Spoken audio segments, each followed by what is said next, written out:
Hey, Derek. Just you got the start tonight. When did you know you were starting, and how did you think that all worked out? I found out this morning at walkthrough, and uh, yeah, I found out this morning and just had to get prepared for it and get it right. And yeah, that was about it. Ian Beagley. Derrick, what do you think hurt you guys this tonight in Atlanta? I mean, it seemed like defensively they got it going from three. But how did you see it? The second quarter, I think that when we're not making shots, we still got to find a way and to play with that consistent urgency and that effort. They did a great job with finding guys on the second pass, hockey assists. If it wasn't the second pass, they were driving the ball on the second pass and just creating havoc. And we just got to make an adjustment. Steve Popper. Derek, Tom was saying in that vein on defense that maybe guys were not, the intensity was not where it needs to be. Did you feel that today, that maybe whether it was the crowd, whatever it was, that you guys didn't seem up to that today? Yeah, it was the second quarter, I think. The first quarter, we kind of played decent. The second quarter, that's when everything kind of fell apart and they gained confidence. And it was around the time that we wasn't making shots. I think they outscored us 20-something. High 20-something to 12 or 13 or something like that. And we just got to find a way to just grind it out when we're not making shots. We can't, like I said, we can't play lackadaisical on the defensive end if we know that we're not getting easy baskets. Do anybody know how many fast break points we had today? 0.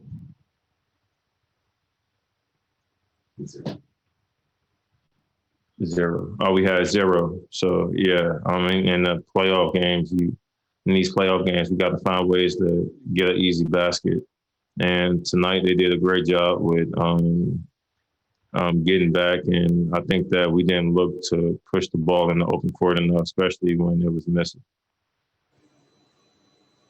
Steph Bondy. Hey, Derek, all season you guys been relying on Julius and RJ kind of as your 1-2 punch, but they've, it hasn't been the case in the playoffs so far. What do you see there? Why isn't it happening the way it did in the regular season for those two?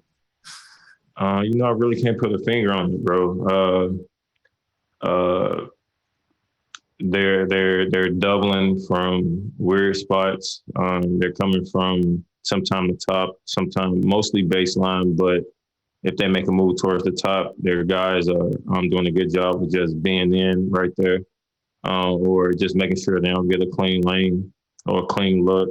And that's what I mean, fast break points. When you know that teams are keying in on you like that, we got to find ways to get you or get them to easy basket or anybody easy basket. And you get it mostly in the open court when the defense isn't set and when they don't have when they're not locked in on you like the way they've been. RJ, you guys shot 36.7% from the floor tonight, and it seems like the Hawks defense has been overloading, and Julius especially all series. Is there anything you guys you think you can do adjustments-wise to create easier shots for yourselves?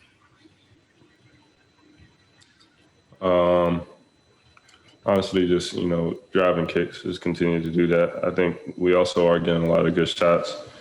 I know I'm getting a lot of good shots, a lot of wide open threes that I need to make. Yeah, that's about it. Ian Beagley.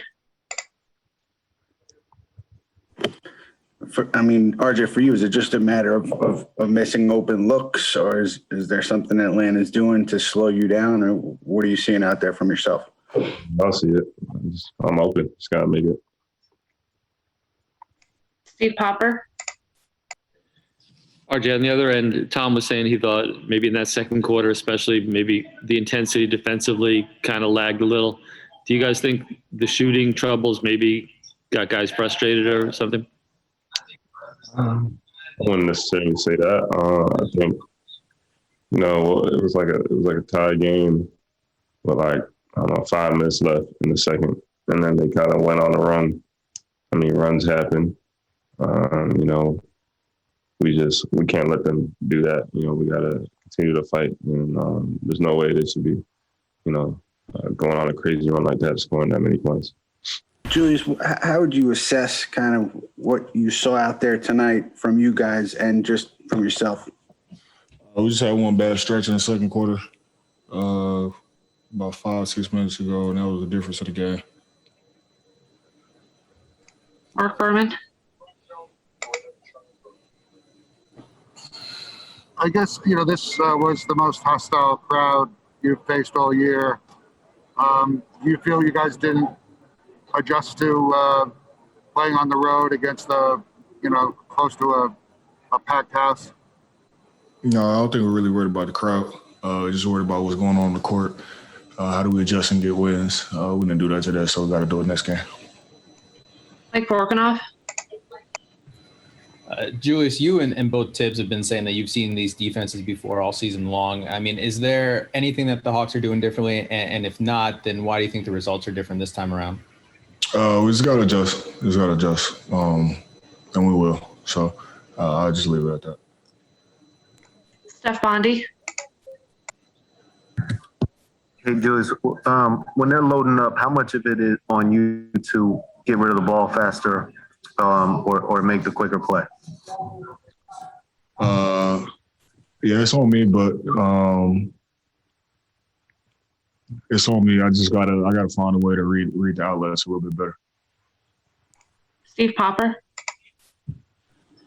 You guys shuffled the lineup today. Derrick obviously offensively became a big. What kind of difference did it make having him there? Did that help at all with you? Yeah, good game. He's tough on the pick and roll.